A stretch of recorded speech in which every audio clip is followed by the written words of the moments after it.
नमस्कार, रामात maths classes में आपका एक बार फिर स्वागत है।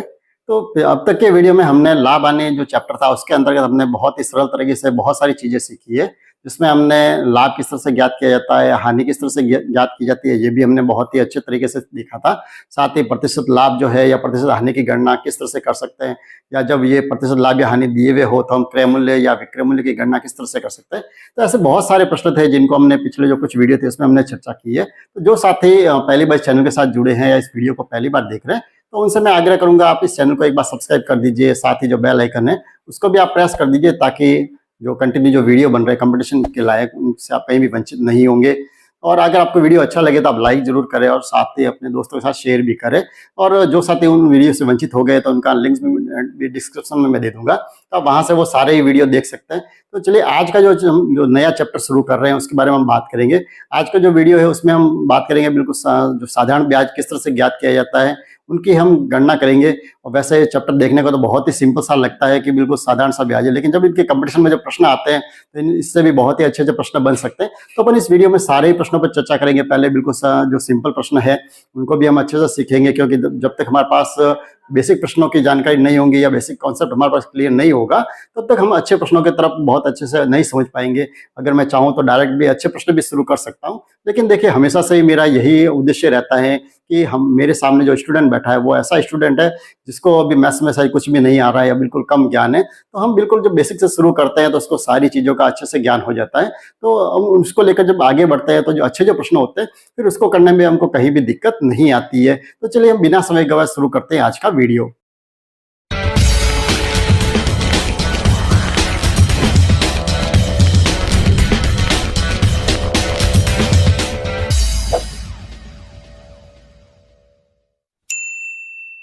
तो वीडियो की शुरुआत अपन बिल्कुल सिंपल सा करते हैं। सबसे पहले हमारा चैप्टर जो है वो क्या है, साधारण ब्याज या इसको सरल ब्याज, दोनों ही इसको शब्द आपको गाइड में आपको मिल जाएंगे। तो देखिए सबसे पहले हम ये समझते हैं वास्तव में ब्याज क्या चीज होती है, क्योंकि जब तक देखिए हमारे दिमाग में यही नहीं होगा कि ब्याज वास्तव में क्या है या इसकी गणना हम कैसे कर सकते हैं, तो इसके संबंधित जितने भी प्रश्न आएंगे, अच्छे प्रश्न भी आएंगे, प्रश्नों की भाषा भी कुछ अलग तरह से दी जाती है। तो जब तक हमको इसकी गणना जब वास्तव में अच्छे से समझ में आएगी तब हम प्रश्नों को बहुत ही बेहतर तरीके से कर पाएंगे। ठीक है, तो सबसे पहले तो हम समझते हैं वास्तव में ब्याज क्या होता है। ठीक है, तो देखिए सबसे पहले हम जो है ब्याज की गणना, ब्याज क्या होता है जब हम किसी से अगर रुपए उधार लेते हैं या किसी को उधार हम रुपए देते हैं। ठीक है, अब वो रुपए हो सकता है हम किसी व्यक्ति से ले तो भी हो सकता है, या हो सकता है हम किसी बैंक से ले, बैंक भी चूंकि उधार राशि देती है, या हो सकती है कोई संस्था हो ऐसी जो हमें उधार राशि देती है, या उस संस्था को हम उधार राशि दे सकते हैं। यानी कोई भी कारण हो सकता है जिसमें दो व्यक्ति होने चाहिए, एक उधार लेने वाला और एक उधार देने वाला। ठीक है, तो सबसे पहले तो हम ये देखते हैं कि किसी भी व्यक्ति के द्वारा या बैंक के द्वारा या किसी संस्था के द्वारा जो हम राशि उधार लेते हैं, ठीक है, या उधार राशि जो देते हैं, देखिए राशि दोनों तरह की हो सकती है। उसको उधार दी भी जा सकती है, उधार दी गई राशि भी हो सकती है, या उधार ली गई राशि भी हो सकती है। दोनों ही राशि हो सकती है, तो दोनों के लिए ही हम ब्याज की गणना कर सकते हैं। ठीक है, उधार दी गई भी हो सकती है और उधार ली गई भी राशि हो सकती है। तो जो राशि होती है उस राशि को देखिए, हमारे जो गणित की जो भाषा है सबसे पहले तो वो हमको समझनी जरूरी है। उस राशि को कहते हैं मूलधन। ठीक है, क्या कहते हैं इसको, मूलधन, या इसको कहें तो प्रिंसिपल। ठीक है, तो ये जो राशि है सबसे पहले तो ये है, तो ये तो हो गई कौन सी, मूलधन राशि, जो हमने किसी व्यक्ति से या बैंक से या संस्था से या किसी समूह के द्वारा हमने जो उधार ली है या उसको उधार दी है, तो ये तो हो जाती है मूलधन की राशि। ठीक, अब उसके बाद अब बात आती है कि ब्याज की। अब ब्याज क्या चीज है, अब उसको भी अपन थोड़ा समझते हैं कि देखिए हमने जब राशि किसी को उधार दी है या हमने किसी से कोई धन उधार लिया है, तो उसके बदले में वो क्या करेगा, एक समय के बाद में उस राशि के साथ में कुछ अतिरिक्त राशि वो हमसे वसूल करेगा। ठीक है, तो हम जो अतिरिक्त राशि, उस जो मूल जो हमने राशि जो ली है, जो हमने उधार जो ली है, यानी जितनी हमने राशि ली है उसके साथ में हम जो ये अतिरिक्त जो राशि उसको वापस लौटा रहे हैं। अगर हमने उधार लिए तो वो हम उसको लौटाएंगे, और अगर हमने उधार दिए तो वो हमें लौटाएगा। ठीक है, तो दोनों ही कंडीशन में मूलधन के साथ में जो जितने भी समय है उस समय के साथ में उसकी गणना हम अलग अलग करना सीखेंगे कि जब समय कितना हो तो उसकी गणना, ब्याज की गणना कैसे करनी, वो हम इसमें आगे सीखेंगे। फिलहाल तो हम ये देखते हैं कि ब्याज का मतलब क्या होता है कि जो हमने उधार राशि दी है या उधार राशि जो ली है उसके बदले में जो अतिरिक्त राशि हम जो उसको वापस देते हैं वो राशि कहलाती है ब्याज की राशि। क्या कहलाती है वो राशि? ब्याज की राशि। अब देखिए ब्याज के साथ में हम जो ये राशि जो लौटा रहे हैं, मूलधन के साथ में हम जो अतिरिक्त जो राशि लौटा रहे हैं, यानी ये जो अतिरिक्त जो राशि है, इस राशि को तो कहते हैं ब्याज। ठीक है, कहीं भी कंफ्यूजन में आप ना रहे। यानी ब्याज कौन सा होगा? जो हम अतिरिक्त राशि जो दे रहे हैं उस मूलधन के साथ में, वो राशि कहलाती है ब्याज। और उस राशि के साथ में जो कुल मिला के हम जो जितनी राशि उसको लौटा रहे हैं, कुल राशि कौन सी होगी? जो हमने उधार ली है या उधार दी है वो राशि, और उसके साथ में हमने जितने समय तक उस राशि को रखा है या उसको उधार स्वरूप अगले वाले के पास में धरोहर रूप में राशि रही है, तो उसके बदले में वो जितनी राशि हमको दे रहा है, तो उस राशि के साथ में जब वो पुनः कुल राशि जो लौटाता है, इस राशि को कहते हैं मिश्र धन। क्या कहते हैं इसको? मिश्र धन। तो ये हमारे दिमाग में सबसे पहले ये तीन मूल शब्द दिमाग में होने चाहिए कि मूलधन क्या होता है, तो प्रिंसिपल, उसके बाद में ब्याज जो है इंटरेस्ट, और मिश्रधन, मिश्रधन जो होता है वो होता है टोटल अमाउंट। ठीक है, तो ये जो राशि है ये हमारे शब्द दिमाग में होना चाहिए। और इसमें चौथी जो हमको जिसमें गणना की जरूरत पड़ेगी वो किसकी पड़ेगी? हमें समय की। यानी हम जो राशि है, क्योंकि जब ब्याज की जो गणना की जाती है वो समय के अकॉर्डिंग की जाती है, यानी कितने समय के लिए हमने वो राशि अगले वाले को उधार दी है या हमने उसको उधार स्वरूप लौटाई है। ठीक है, तो आप समय की जो गणना करेंगे, टाइम जो है, इन चार चीजों के हमें इस प्रश्नों में आवश्यकता पड़ेगी। तो हम इन चार को अच्छे से समझ लें, मूलधन, ब्याज, समय और मिश्रधन। ठीक है, अब एक चीज और आती है कि देखिए हमने अभी तो जो चर्चा की वो केवल की है ब्याज की। ठीक है, अब देखिए कई बार आप बुक्स में आप ये भी समझ रहे होंगे कि यहां तो लिखा हुआ है साधारण ब्याज, और एक शब्द और मिलता है हमको, चक्रवृद्धि ब्याज। वैसे इसके लिए चैप्टर बिल्कुल दूसरा है, उस चैप्टर में अपन विस्तार से समझेंगे, लेकिन फिर भी जब ब्याज की हम बात कर ही रहे हैं तो हमें इतना तो मालूम होना चाहिए कि साधारण ब्याज कौन सा होता है और चक्रवृद्धि वो कौन सा होता है। ठीक है, तो अब हम थोड़ा सा क्या करते हैं, साधारण ब्याज और चक्रवृद्धि ब्याज इन दोनों को अपन थोड़ा समझ लेते हैं कि वास्तव में दोनों में क्या अंतर है। ठीक है, क्योंकि जब शब्द आ ही गया है तो अपन इसकी थोड़ी सी चर्चा कर लेते हैं कि साधारण ब्याज कौन सा होता है और चक्रवृद्धि ब्याज कौन सा होता है। तो ठीक है, तो हमने अभी तक देखिए चर्चा की है, जैसे उदाहरण के लिए हमने कोई एक राशि उधार ली है या उधार दी है किसी को। ठीक है, वो जो राशि है, मान लिया मैंने वो जो राशि ली है, अपन एक मान लेते हैं 1000 रुपये। ठीक है, 1000 रुपये मैंने कहीं से उधार लिए हैं, और उस राशि के साथ में जब देखिए जो ब्याज जो है उसकी जब गणना जब भी करेंगे उसके लिए हमें एक दर की जरूरत पड़ती है। किसकी जरूरत पड़ती है? दर। दर का मतलब होता है कि आपने जो राशि ली है उसका ब्याज वापस हमको लौटाने की दर क्या रहेगी, किस हिसाब से हम ब्याज जो है वो हम वापस ले रहे हैं। हम मान लीजिए उसको 10% की दर मान लेते हैं। 10% का मतलब ये हो गया कि 100 रुपए पर 10 रुपए का ब्याज लेगा वो। ठीक है, अब कैसे लेगा? जैसा ये दर जो है वार्षिक भी हो सकती है, अर्धवार्षिक भी हो सकती है, त्रैमासिक भी हो सकती है। यानी ये जो ब्याज है, जैसे वार्षिक है, इसका मतलब है कि वो एक वर्ष का कितने प्रतिशत ब्याज लेगा? 10%। इसका अर्थ ये हुआ कि 100 रुपए अगर आपने उधार लिए हैं तो उसके बदले में वो एक साल के 10 रुपए हमसे ब्याज के लेंगे। ठीक है, तो ये कहलाती है दर। अब हम समय मान लेते हैं, हमने ये राशि जो है वो कितने समय के लिए? मान लो 3 वर्ष के लिए उधार लिए। ठीक है, कितने वर्ष के लिए? हमने 3 वर्ष के लिए लिए। तो अब इसमें हमको देखना है कि हमको वापस कुल मिलाकर कितनी राशि लौटानी पड़ेगी।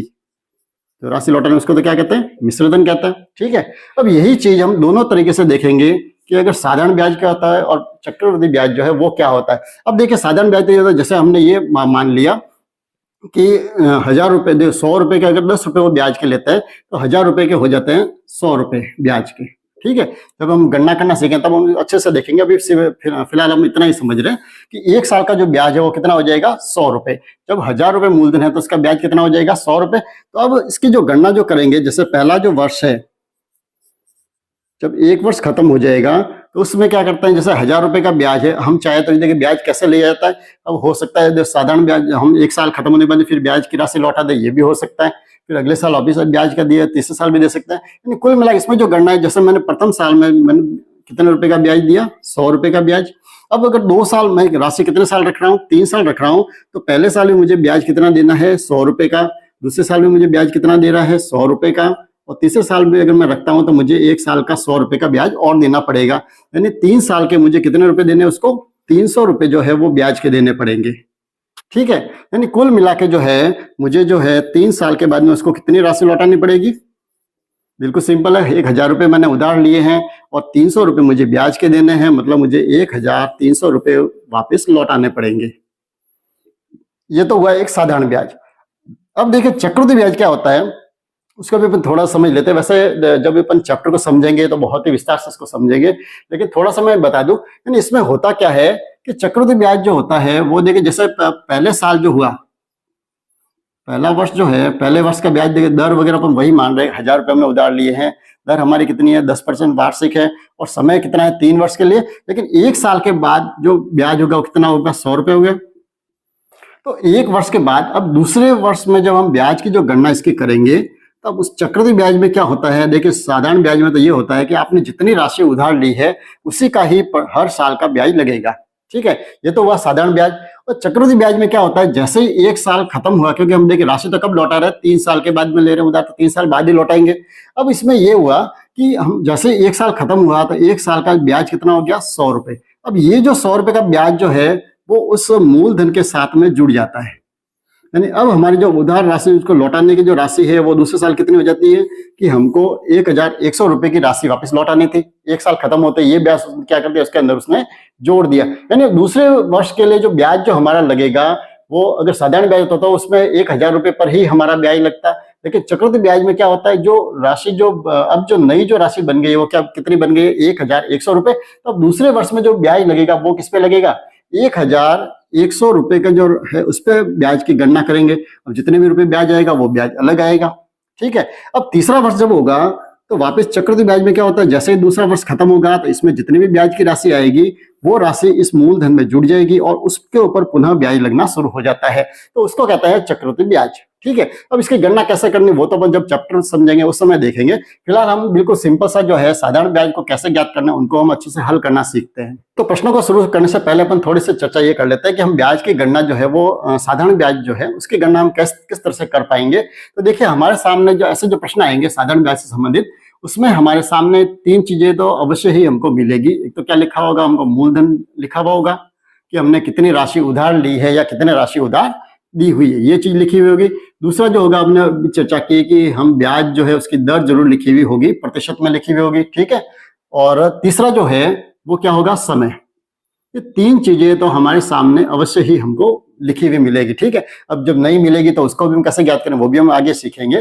तो फिलहाल तो हम ये बात करते हैं कि हमारे पास मूलधन है, अगर दर है और समय, ये तीनों चीजें जो दी हुई है तो हम उसके आधार पर हम साधारण ब्याज की गणना किस तरह से कर सकते हैं। तो बहुत सिंपल सा ही फॉर्मूला है, ये कक्षा हम 6 से पढ़ते आ रहे हैं तो ये तो सभी के दिमाग में भी है और जुबान पर भी स्पष्ट है। बहुत ही सिंपल सा फॉर्मूला है। साधारण ब्याज करने क्या ज्ञात करने का फॉर्मूला क्या है, बिल्कुल सिंपल सा है, मूलधन गुणा दर गुणा समय बट्टा 100। बिल्कुल सिंपल सा फॉर्मूला है, तो इसके द्वारा अपन साधारण ब्याज की गणना आसानी से कर पाएंगे। ठीक है, तो ये तो हुआ साधारण ब्याज ज्ञात करना। इससे के अलावा अगर मूलधन ज्ञात करना हो तो भी उसका फॉर्मूला है, दर ज्ञात करना हो तो भी उसका फॉर्मूला है, या समय ज्ञात करना है उसका भी फॉर्मूला। देखिए बहुत सारे वीडियो में आपको ऐसे बताए होंगे, अगर मूलधन ज्ञात करना हो तो आप 100 इंटू ब्याज बट्टा दर इंटू समय लिखिए। तो क्या देखिए इतने सारे फॉर्मूले याद करने की कहीं आवश्यकता नहीं है, एक ही फॉर्मूले से हमारा सारा ही काम हो जाएगा। चाहे हमें मूलधन ज्ञात करना हो तब भी हम इसी फॉर्मूले का यूज कर रहे हैं, दर का ज्ञात करनी है तो भी यही चलेगा, समय ज्ञात करना है तो भी हमारा यही फॉर्मूला चलेगा। तो एक एग्जांपल से अपन साधारण ब्याज की गणना की शुरुआत करते हैं। एक हमारे सामने एक उदाहरण है, जैसे 4,000 रुपये पर 5% वार्षिक की दर से 3 वर्ष का साधारण ब्याज ज्ञात कीजिए। बिल्कुल सिंपल सा प्रश्न है। तो अब इसको हल करना है, हम ब्याज की गणना किस तरह से कर सकते हैं। देखिए सबसे पहले तो हम ये देखेंगे कि इसमें मूलधन कितना दिया हुआ है। तो देखिए रुपए जो लिखे हैं, जो राशि है वो क्या होती है, मूलधन होती है। तो यह मूलधन तो दिया हुआ है 4,000 रुपये। ठीक है, तो मूलधन तो कितना हो गया, 4,000 रुपये। उसके बाद में दर जो है वो कैसे दी हुई है, प्रतिशत में दी हुई है। देखिए 5% वार्षिक की दर से, तो दर कितनी दी हुई है यहाँ पर, 5%। और समय जो दिया वो कितना दिया हुआ है, 3 वर्ष। ठीक है, तो अब इसके आधार पर हम देखिए साधारण ब्याज ज्ञात करेंगे। तो हमें क्या करना है, बिल्कुल सिंपल सा काम करना है। मूलधन कितना है, 4,000 रुपये, गुणा दर कितनी है, 5%, और समय जो है वो कितना है, 3 वर्ष, और बट्टा 100। ठीक है, तो यहाँ पर बहुत ही सिंपल सा काम करना है। या 5% जो है इसको सिंपल सा 5 के रूप में यूज करके हम इसका आंसर ले आएंगे। देखिए 0 से 0 कट हो गया, 0 से 0 कट हो गया, कितने बच गए, 4 देखिए 0 1 0 बच गया, उसको ऐसे लिख दीजिए, 4 पंजे 20, 20 दिया कितना हो गया 60, यानी 600 रुपये जो हो गया वो हो गया इसका साधारण ब्याज। अगले उदाहरण की तरफ बढ़ते हैं। अगला एक उदाहरण है, जैसे 6,000 रुपये पर 10% वार्षिक दर से 1 वर्ष 4 माह का साधारण ब्याज तथा मिश्रधन ज्ञात कीजिए। ठीक है, तो हम थोड़े से अच्छे प्रश्न की तरफ बढ़ रहे हैं। पहला प्रश्न जो लिया वो तो हमने बिल्कुल सिंपल सा लिया था, जिसमें हमने केवल ये देखा था कि भाई हम फॉर्मूले को कैसे यूज कर सकते हैं। ठीक, अब थोड़ा सा देखिए अच्छे प्रश्न की तरफ बढ़ते हैं। यहाँ पर देखिए सबसे पहले तो हमें किसकी जरूरत पड़ेगी, मूलधन। तो मूलधन तो कितना है यहाँ पर 6,000 रुपये। ठीक है, उसके बाद में नंबर 2 दर कितनी दी हुई है, 10% वार्षिक दी हुई है, तो यहाँ पर भी कोई समस्या नहीं। अब तीसरी चीज जो यहाँ पर समय जो दिया हुआ है वो मैंने थोड़ा सा अलग लिया है। ठीक है, समय जो लिखा वो कैसे लिखा हुआ है, 1 वर्ष 4 माह लिखे हुए, क्योंकि कंपटीशन में हमारा बिल्कुल सिंपल तो आएगा नहीं, बिल्कुल यहाँ पर 2 वर्ष या 3 वर्ष लिखे हुए ऐसे प्रश्न तो नहीं आएंगे। थोड़े से अच्छे प्रश्न आएंगे जिसमें समय थोड़ा ऐसे किस्तों में लिखा हुआ हो सकता है, जिसमें देखिए यहाँ पर क्या है, आधा समय तो जो वर्ष में है और आधा समय जो किसमें दिया हुआ है, माह में दिया हुआ है। अब देखिए यहाँ पर हमारी ये दिक्कत होगी कि हमें प्रश्न में देखकर ये समझना पड़ेगा कि इस समय को हमें सबको वर्ष में बदलना है या सबको हमको महीने में बदलना है या सबको दिन में बदलना है, क्योंकि ऐसे प्रश्न भी आएंगे। अब ये सारा डिपेंड करेगा किस पे पड़ेगा कि हमारी दर जो है वो कैसे दी हुई है, ये हमको देखना है। दर जो है अगर हमारे यहाँ पर देखिए प्रश्न में वापस देखें तो 6,000 रुपये पर 10% वार्षिक दर से दर जो दी हुई वो कैसे दी हुई है, यानी ब्याज की जो गणना है वो कैसी है, वार्षिक, यानी प्रति वर्ष ब्याज की गणना हो रही है। मतलब समय जो है, समय को भी हमें वर्ष में ही बदलना है। ठीक है, अब देखिए समय को वर्ष में कैसे बदलेंगे, पहले ये तो 1 वर्ष सीधा दिया हुआ है, इसको तो वर्ष रहने दीजिए। अब इस 4 महीने को हमें क्या बनाना है, वर्ष। तो हम 1 वर्ष में कितने महीने होते हैं, 12 महीने होते हैं, तो 12 से इसमें भाग दे दीजिए, 4 एकम 4, 4 तिया 12, यानी ये जो हो गया समय जो हो गया कितना हो गया, 1 से 1/3 वर्ष।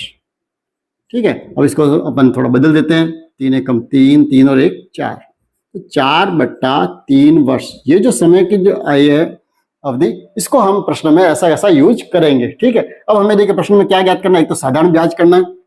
तो सबसे पहले तो हम साधारण ब्याज का फॉर्मूला लिख देते हैं। साधारण ब्याज का फॉर्मूला तो अभी हमने पिछले प्रश्न में देखा था, क्या था, मूलधन इंटू दर इंटू समय बट्टा 100, बिल्कुल सिंपल सा। तो यहाँ पर देखिए मूलधन कितना है, 6,000 रुपये दिए हुए हैं, तो ये लिख दिया हमने 6,000, गुणा दर कितनी है, 10% है, तो 10 लिख दिए। समय, अब समय यहाँ पर देखिए कैसे लिखा हुआ है, 4/3। अब इसको हम कैसे लिखेंगे, तो यहाँ पर देखिए हमें सिंपल सा काम करना है, जो समय जो है इसकी जगह हमने 4/3 ऐसे लिख दीजिए, कोई कंफ्यूजन नहीं होगा। अब हमें ये 100 कहां पर लिखना है, तो हम 100 यहां लिख देते हैं, बस बीच में आप गुणा का निशान लगा दीजिए ताकि कंफ्यूजन हमको नहीं पड़े। ठीक है, ये तो हो गया लिखने का तरीका। अब इसको सॉल्व करना तो बिल्कुल सिंपल, वही काम, 0 से 0 कट कर दिया, 0 से 0 कट कर दिया, 3 एकम 3, 3 दूनी 6, कितने हो गए ये 200, और 200 को हम 4 से गुणा कर दीजिए, 800। तो साधारण ब्याज कितना आ गया, 800 रुपये। ये तो हो गया साधारण ब्याज। अब हमें दूसरा काम क्या करना है, मिश्रधन ज्ञात करना है। क्या ज्ञात करना है, मिश्रधन। तो देखिए हमने मिश्रधन का फॉर्मूला अलग से तो नहीं लिखा था, लेकिन जब हमने इसके भाषा को जो समझा था तब हमने क्या देखा था, मिश्रधन का अर्थ क्या होता है, मूलधन जो है उसके साथ में हम जो अतिरिक्त राशि जो हम दे रहे हैं उस राशि को कहते हैं मिश्रधन। अतिरिक्त राशि का मतलब क्या होता है, वही ब्याज, यानी साथ में हम जो ब्याज की जो राशि दे रहे हैं वो मिलाकर क्या हो जाएगा, मिश्रधन। तो देखिए मूलधन तो कितना हमने उधार लिया है, 6,000 रुपये, प्लस ब्याज की राशि कितनी आई, 800 रुपये।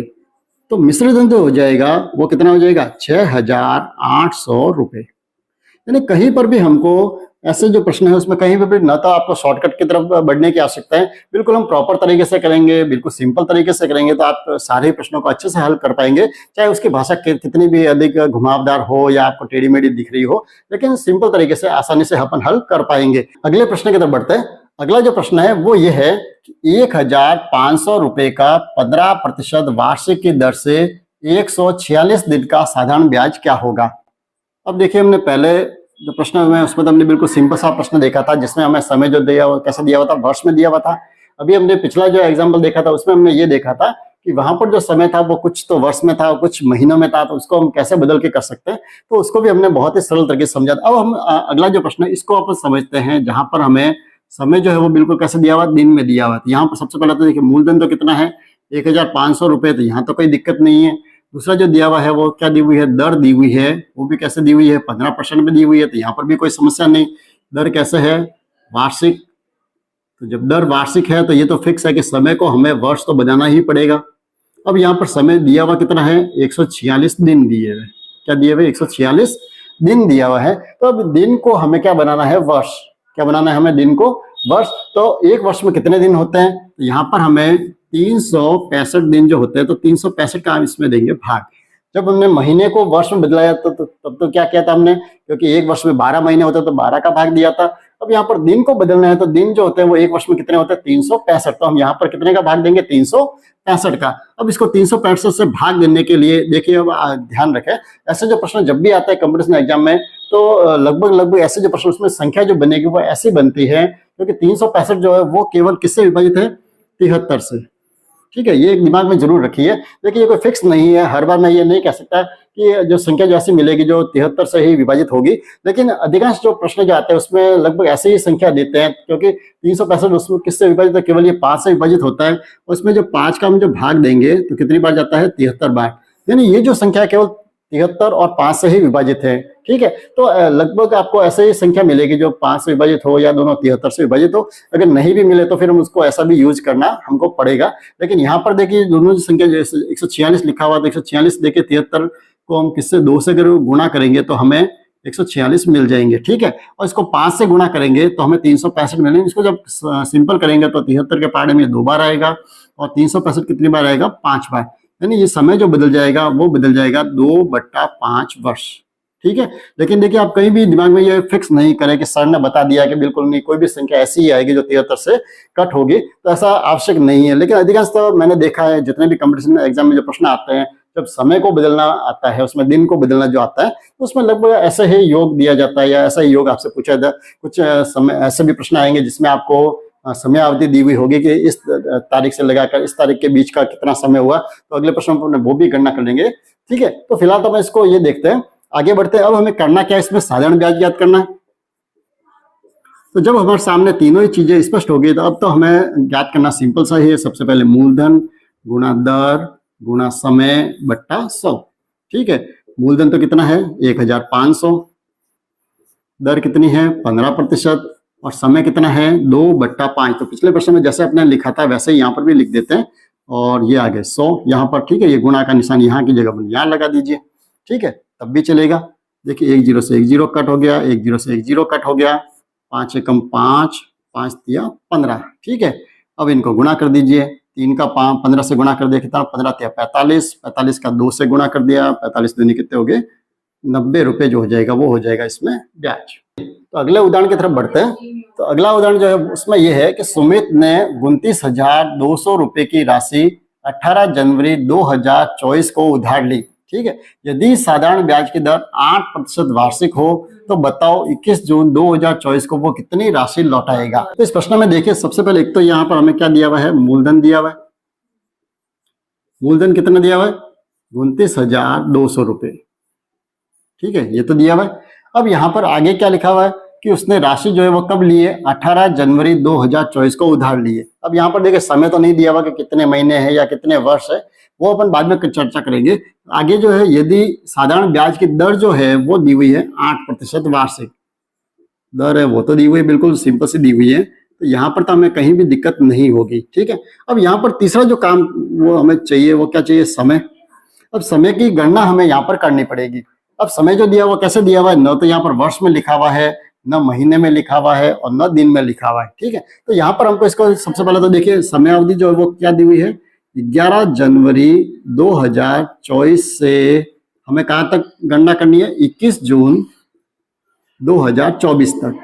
ठीक है, तो अब यहाँ पर हम इसकी गणना कैसे करेंगे, हमें दिनों में ही गणना करनी पड़ेगी। सबसे पहले तो हम ये देखेंगे कि जनवरी में हमारे कितने दिन का ब्याज लगेगा, फरवरी जो है उसमें कितने दिन का ब्याज लगेगा, मार्च में कितने दिन का ब्याज लगेगा, फिर अप्रैल में कितने दिन का ब्याज लगेगा, फिर उसके बाद में हमें मई, और उसके बाद में जून। ठीक है, जून लास्ट में हम दे रहे हैं। तो यहाँ तक यानी हम कुल मिलाकर हमें ये 6 जो महीने हैं, उन 6 महीनों में हम गणना करेंगे कि हमें कितने दिन तक ये राशि जो है हमारे पास रखी। ठीक है, तो अब शुरुआत कहाँ से करें, सबसे पहले हमें राशि ली कब है, 18 जनवरी को हमने ये राशि ली है। ठीक है। तो अब देखिए ब्याज की गणना जो करनी है वो कहाँ से करनी है। अब 18 जो जनवरी की जो तारीख है, क्योंकि 18 को तो आप जब ले रहे हैं कोई भी राशि जो उधार ले रहे हैं, तो 18 के बाद में जो है 19 जो होगा तब जाके वो एक दिन गिना जाएगा, यानी एक दिन पूरा कब होगा, 19 तारीख को। तो यहाँ से हम गणना जो करनी है जनवरी की गणना हम कैसे करेंगे, 18 जो तारीख है उस तारीख को आपको शामिल ब्याज में नहीं लेना है। हम कहाँ से गणना करेंगे, यानी जो ब्याज जो लगेगा वो कौन सी तारीख का लगेगा, 19 को लगेगा, 20 को लगेगा, 21, 22, 23, 24, 25, 26, 27, 28, 29, 30 और 31, जनवरी 31 दिन, यानी हमें इतने दिनों का ब्याज देना पड़ेगा। कौन से महीने की बात कर रहा हूं मैं, जनवरी की। तो जनवरी में कुल मिला कितने दिन हो गए, 1, 2, 3, 4, 5, 6, 7, 8, 9, 10, 11, 12 और 13, यानी जनवरी में हमें कुल मिलाकर 13 दिन का ब्याज देना पड़ेगा। ठीक है। उसके बाद में बात करें फरवरी की, तो फरवरी में देखिए या तो 28 दिन या 29 दिन होता है। तो अब यहाँ पर हम वर्ष देखेंगे, कौन सा वर्ष दिया हुआ है, 2024, यानी लीप ईयर है। तो सामान्य सी बात है कि उसमें कितने दिन होंगे, 29। तो 29 दिन का हमें ब्याज देना पड़ेगा। अब उसके बाद मार्च, तो मार्च तो बिल्कुल स्पष्ट है, कितने दिन का ब्याज लगेगा, 31 दिन का। उसके बाद में अप्रैल, 30 दिन का ब्याज लगेगा। और उसके बाद में मई, कितने, 31 दिन का ब्याज लगेगा। और अब बात करें हम जून की, तो जून में हम देखिए राशि कब लौटा रहे हैं उसको, 21 तारीख को। अब देखिए 21 तारीख को चाहे भले आप सुबह लौटाइए, चाहे दोपहर को लौटाए, भले शाम को लौटाए, लेकिन एक देखिए ब्याज की गणना जब की जाती है तो आप जिस दिन तारीख को लौटा रहे हो उस दिन को वो हमेशा शामिल गिनता है। ठीक है। तो यह स्पष्ट हो गया कि जून में जो हमें ब्याज कितने दिन का देना पड़ेगा, हमें पूरे 21 दिन का ब्याज देना पड़ेगा। यानी कुल मिलाकर जो है यहाँ पर हम समय की गणना करें तो हमारे कितने दिन हो गए, तो देखिए 9 और 3 कितने हो गए, 12, 1 13, 1 14 और 1 15, हासिल कितने हो गए, 1 और 1 2, 2 4, 4 और 3 7, 3 10, 3 13 और 2 15, यानी कुल मिलाकर कितने दिन हो गए, 155 दिन। यानी समय जो है वो हमारे पास है, कितना है, 155 दिन। तो अब इसके आधार पर हम आगे गणना करेंगे जैसे हमने पिछले प्रश्न में की थी। तो हम क्या ज्ञात करना है यहाँ पर, देखिए प्रश्न ये है कि वह कितनी राशि लौटाएगा, यानी कुल मिलाकर राशि जो पूछी है, इसका मतलब ये हुआ कि हमें मिश्र धन ज्ञात करना है। लेकिन उससे पहले हमें क्या करना पड़ेगा, पहले साधारण ब्याज तो हम ज्ञात करेंगे, तब जाके हमें ये पता चलेगा कि हमें कुल मिलाकर राशि कितनी लौटानी है। ठीक है। तो साधारण ब्याज ज्ञात करने का फॉर्मूला तो वो का वो, मूलधन इंटू दर इंटू समय बट्टा 100। मूलधन कितना है, बिल्कुल ये तो सिंपल सा लिखा हुआ है, 29,200। दर कितनी है, 8%। और समय कितना है, 155 दिन है। तो यहाँ पर भी हमें वही मशक्कत करनी पड़ेगी कि दर कैसे है, वार्षिक में है तो इसको वर्ष में बदलने के लिए कितने से भाग देना पड़ेगा, 365 से। ठीक है। अब देखिए यहाँ पर 365 जो है वो किससे डिवाइड होते हैं, या तो 5 से होंगे या 73 से। तो सबसे पहले तो 5 से तो अपन करके देख लेते हैं। 5 का भाग इसमें दिया, कितनी बार जाएगा, 73 बार। इसमें 5 का भाग दे दिया, 5 दिया 15, 5 एकम 5। ठीक है। अब 31 आ गए तो 31 से किसी से डिवाइड नहीं होंगे, तो ये समय जो हो जाएगा वो कितना हो जाएगा, 31/73 वर्ष। ये हो गया समयावधि। ठीक है। तो इसको हम ऐसे यूज कर लेते हैं, 31 बट्टा कितने हैं, 73, और ये आ गए यहाँ की 100। ठीक है। इस गुणा को चाहे तो हम यहाँ लिख देते हैं। अब यहाँ पर इसको सॉल्व कीजिए, देखिए 0 से 0 कट हो गया, 0 से 0 कट हो गया।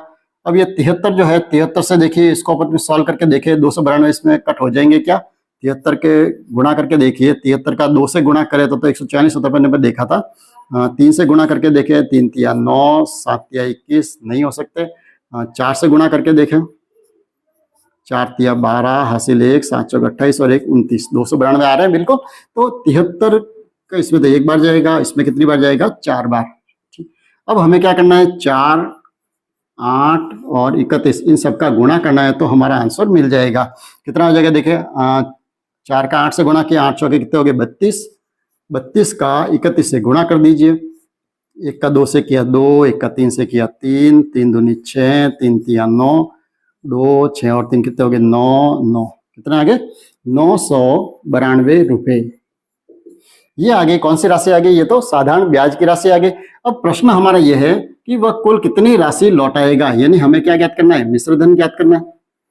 तो मिश्र धन का मतलब तो इसमें मूल राशि तो कितनी हमने उधार तो ली है, 29,200 रुपए, और साथ में हमें ब्याज की राशि कितनी लौटानी है, 992 रुपए।